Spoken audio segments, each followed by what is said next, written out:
ouvre tout de suite une page culturelle avec le coup de projo. Et pour l'occasion, on vous accueille sur notre plateau. Philippe Sen, bonsoir. Bonsoir. On accueille également Victoria, bonsoir. Bonsoir. C'est vous qui mènerez cet entretien. Le plateau est à vous. Je vous laisse. Très belle soirée. Merci.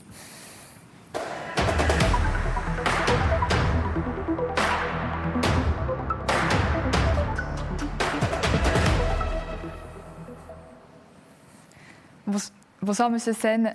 Oui, Victoria, bonsoir. Vous êtes un dessinateur humoristique suisse. Vous avez une très longue carrière derrière vous qui a été faite de dessin, mais pas uniquement. On aura l'occasion de voir ça après.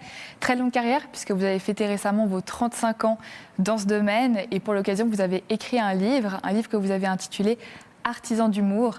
La première question que j'ai envie de vous poser, c'est pourquoi avoir choisi ce titre-là ? Dans ce métier de dessinateur humoristique, on est un petit peu à la frontière ou à la limite de l'artisan ou de l'artisanat, et puis de l'artiste ou de l'artisanat en fait. Et moi je voulais souligner que c'est un métier et qu'on était peut-être, en tout cas dans mon cas, plus proche de l'artisanat parce que évidemment il y a un savoir qu'on peut transmettre, mais il y a surtout un problème économique en fait. Est-ce qu'on peut en vivre? Est-ce qu'on a des difficultés à en vivre? Est-ce que l'artiste, lui, utilise son art qui est un art de vivre? Est-ce que l'artisan, lui, exerce cette profession de dessinateur humoristique pour en vivre? Je voulais un petit peu parler de ça, oui. On verra justement que ce côté entrepreneurial vous a un petit peu accompagné tout au long de votre carrière. Mais revenons à vos tout débuts pour commencer. Comment est-ce que vous avez eu ce déclic de vous dire que vous vouliez être un dessinateur humoristique ? Alors, quand on est adolescent, 12-13 ans, les parents, en tout cas ma mère, me posaient la question « Qu'est-ce que tu as envie de faire comme métier plus tard ?» Et moi, j'étais tombé sur un magazine dont la dernière page, il y avait un dessinateur qui s'exprimait, c'était le génial Guillermo Mordillo. Et je suis devenu complètement fan de son travail et à ce moment-là, je devais avoir 12-13 ans, j'ai dit à ma mère, c'est ça que j'ai envie de faire. Voilà, c'est du dessin d'humour qui s'adresse, surtout Mordillo le faisait bien parce qu'il s'adressait vraiment à tout le monde avec cet humour universel. Sans texte, donc c'était peut-être plus facile de toucher tout le monde en fait. Et oui, c'est ça que je voulais faire. Mais évidemment, ça va inquiéter ma mère en me disant est-ce que c'est vraiment un métier? Est-ce que tu vas pouvoir faire vivre une famille avec ça? Ça, c'était la question. Mais il y a longtemps, hein, vous savez, je vais avoir 60 ans cette année, et là, je suis en train de revenir en arrière à mes 12 ans. Hein. Justement, donc vous parliez de dessin humoristique et finalement, vous vous retrouvez à faire des études de dessin technique. Pourquoi ce choix ?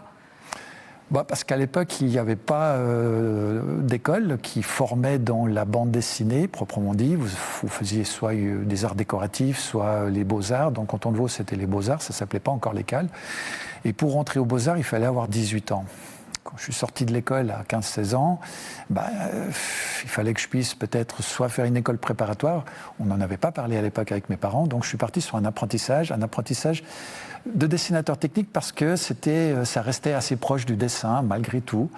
À l'époque, le dessin technique était vraiment du dessin technique dans le sens qu'on avait des planches à dessin. Ça nous permettait effectivement de faire du dessin qui n'était pas informatisé comme ça l'est aujourd'hui. Donc c'est vrai que j'ai fait un apprentissage de 4 ans, de 16 à 20 ans. Et après, quand j'ai obtenu mon CFC, je me suis lancé dans une école d'art qui venait d'ouvrir dans le Valais une section en bande dessinée. Donc justement, après ces études de dessin technique et d'école d'art, vous vous lancez donc dans la vie professionnelle où vous commencez donc en tant que dessinateur. Vous avez fait plein de choses différentes, que ce soit donc en dessin de presse, de bande dessinée, aussi donc des dessins pour la politique, toujours guidé par l'humour. Et dans votre livre, vous dites qu'il est plus difficile de faire rire que de faire pleurer. Ah oui, ça c'est certain. Et je reprends toujours cette maxime. Pour faire pleurer, c'est assez facile. On prend un oignon, on l'épluche et on pleure, tandis qu'on n'a pas encore inventé effectivement le légume pour faire rire. Donc c'est plus difficile de faire rire. Puis en plus, l'humour est très différent. Quand vous pleurez, vous pleurez, voilà. Mais l'humour, pour faire sourire ou rire quelqu'un, eh bien, il y a différents types d'humour. Hein. L'humour noir, on en a beaucoup parlé avec ce dessin publié dans Charlie Hebdo. Vous avez l'humour peut-être trivial, vous avez l'humour, celui que j'affectionne, qui est le jeu de mots, qui est le calembour. Donc il y a plusieurs types d'humour qui peut convenir à certaines personnes et pas à d'autres. Vous voyez pourquoi c'est difficile de faire rire les gens. Est-ce que justement, ça vous arrive régulièrement de vous poser quelle est la limite finalement du dessin que vous faites? Est-ce qu'il fait rire? Est-ce qu'il va trop loin? Oui, dans mon cas, ça c'est une discussion que j'ai eue assez souvent avec des confrères ou des journalistes. Est-ce qu'on peut rire de tout? Cette fameuse maxime de Pierre Desproges, oui, mais pas avec tout le monde. Moi, non. Alors, dans mon cas, on ne peut pas rire de tout. D'abord parce qu'un dessin, aujourd'hui, il n'est plus concentré dans un titre dont on peut être abonné ou pas. Un dessin, aujourd'hui, voyage avec les réseaux sociaux, donc il touche beaucoup de gens. Et des gens qui ne sont pas préparés à recevoir un dessin qui peut être satirique, voire peut-être même choquant. Donc pour moi, je suis peut-être un des seuls dessinateurs qui dira justement qu'on ne peut pas rire de tout. D'autant que y a un article dans le code pénal qui stipule que vous pouvez être condamné si vous portez atteinte d'une manière assez grave à la dignité humaine, ce que peut faire un dessin, notamment celui de Charlie Hebdo, en rapport avec ce drame de Crans-Montana, qui, moi, m'a profondément choqué, ce dessin, effectivement. Est-ce que vous trouvez facilement de l'inspiration ? En tout cas, j'ai fêté l'année passée mes 35 ans d'activité, j'ai pas eu trop de problèmes. L'inspiration, non, ça je l'ai toujours. L'humour, c'est peut-être la question qu'il faut se poser, c'est est-ce qu'on est toujours drôle ? Est-ce qu'on peut être encore drôle après 35 ans ? Est-ce qu'on est drôle pour certains et pas ? C'est plutôt cette question-là que je me pose en fait. Mais non, l'inspiration, non, ça je l'ai toujours, oui. Après, donc, justement, tous ces dessins, vous décidez de vous attaquer à un nouveau projet et vous décidez de faire un dessin animé. Parlez-moi un petit peu de ce projet.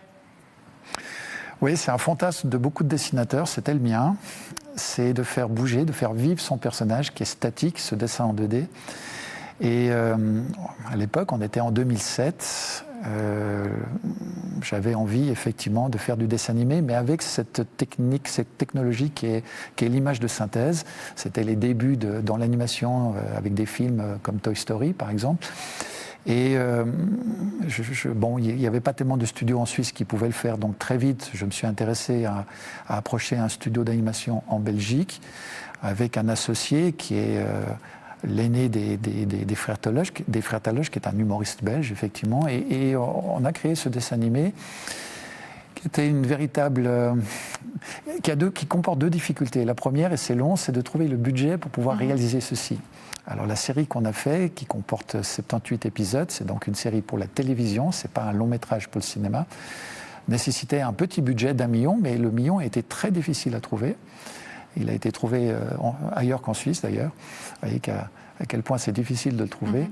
Mais ça a été une joie immense de voir les premiers pas de mon personnage s'animer. Puis après, de l'entendre parler, oui. J'imagine. Et il se trouve que justement, on a un extrait d'un des épisodes de ce dessin animé. On le regarde tout de suite ensemble.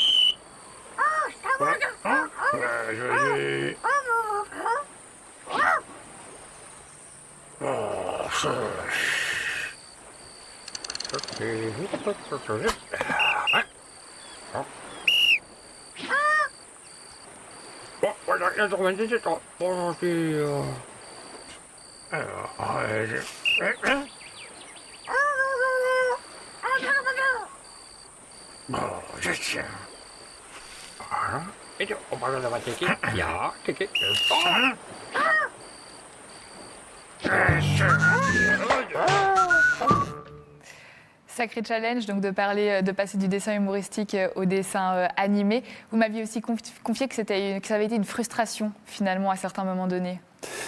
Oui, parce que ce dessin animé, nous l'avons vendu dans une quinzaine de pays. Et que le 15e pays était la Suisse. Alors pour un Suisse, c'est vrai que j'espérais en fait que ça puisse être diffusé beaucoup plus vite en Suisse.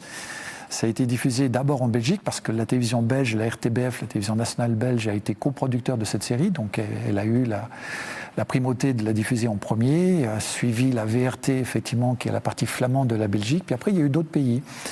Donc la frustration, c'était effectivement de ne pas l'avoir plus tôt en Suisse.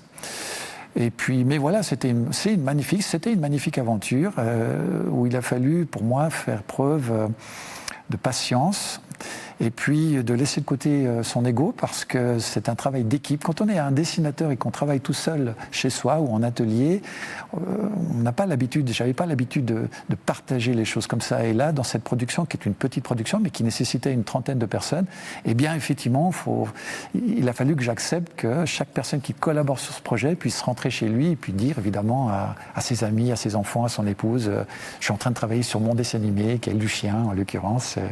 Donc ça, il a fallu que je mette mon ego de côté, oui, effectivement. Et puis en termes de projet professionnel, vous ne vous êtes pas arrêté là, puisque vous avez un nouveau projet qui vous anime actuellement, où vous liez gourmandise et votre métier. Qu'est-ce que c'est que ce nouveau projet ? Alors d'abord, en fait, c'est vrai que ce livre trace surtout la possibilité de faire beaucoup de choses dans l'humour, qui est le fil conducteur. Et c'est ça que j'ai voulu montrer, c'est qu'il ne faut pas se contenter peut-être de faire qu'une seule chose, du dessin de presse ou de la bande dessinée, mais d'avoir un éventail très large, dessin de presse, la bande dessinée, le dessin animé, le jouet. Moi, j'ai beaucoup travaillé pour le jouet. Et cette dernière aventure que vous soulignez, c'est le chocolat. C'est vrai que je suis gourmand, j'aime le chocolat. Et je me suis posé la question, comment arriver à concilier ma profession de dessinateur d'humour avec ma gourmandise qu'est le chocolat. Donc ça a été de créer une marque. Je fais un petit peu de publicité, là, les tétines en choco. Alors, je ne fais pas le chocolat moi-même, sinon il ne serait pas comestible, mais ce sont des vrais chocolatiers, des artisans chocolatiers. Donc, je m'adresse aux artisans chocolatiers en Suisse romande, il y en a une dizaine, qui, sous franchise, effectivement, fabriquent, commercialisent ces tétines en choco. Mais écoutez, Monsieur Sen, en tout cas, je vous souhaite beaucoup de succès dans tous vos projets à venir, en commençant par ces tétines en choco. Merci beaucoup d'avoir été avec Victoria, nous. Goûtez-les. Mais comptez sur moi, je les goûterai. Merci beaucoup d'avoir été avec nous ce soir. Quant à vous, merci beaucoup de nous avoir suivis. La semaine prochaine, retrouvez à cette même place Léa Job pour son coup de projo avec Monsieur Jean-Marc Richard. Retrouvez ce soir sur la télé le débat communal au sujet de la commune de Yverdon-les-Bains. Je vous souhaite une très bonne soirée sur la télé.